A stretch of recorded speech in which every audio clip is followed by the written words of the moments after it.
For thousands of years, we humans have kept records.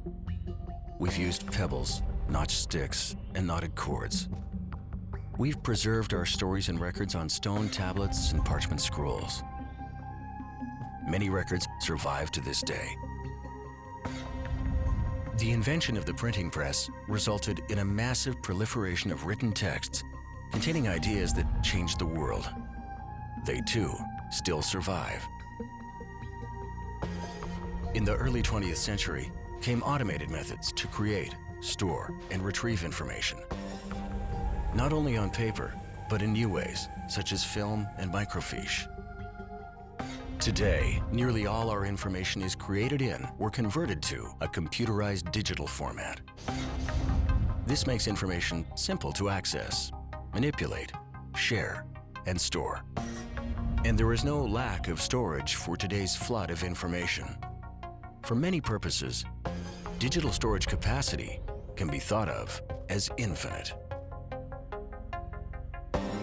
But a shadow is creeping across this era of abundant digital information. While we've invented the means to generate and store the data, we've not invented a practical method to preserve it forever.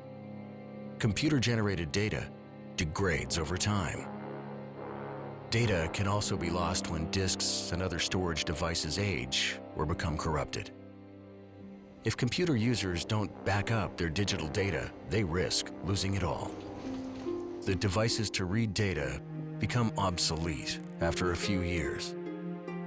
Could you access information stored on this paper tape from 1975? This family history on an 8-inch floppy disk? Or this floppy from 2000? Programs to decode the digital bits may no longer run. And if a company goes out of business or chooses to no longer support a program, it can be lost. Old copies may not run on newer computers. Programs use data formats that are increasingly incompatible with earlier programs. The industry's focus is on improved technology and new markets. There's little incentive to support old or obsolete systems. And the burden is not limited to preserving family mementos or work documents. Vital information for scientific research, medicine, space exploration, and government exist only in a digital realm. The best way to continue to have access to our data is to periodically convert it to new formats and new storage methods, but how can we ensure that the information will be readable 500 or even 5 years from now? As individuals, we must take responsibility for the data we want to preserve. As a society concerned about the preservation of knowledge, we can increase awareness, raise our voices, and encourage the computer industry and the government to develop practical solutions. If we fail to preserve our data and our access to it, we will break the chain of information transmitted from generation to generation.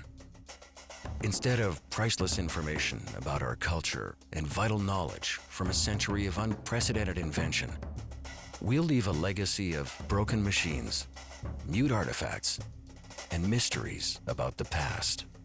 This remarkable era will become, for future generations, a dark age.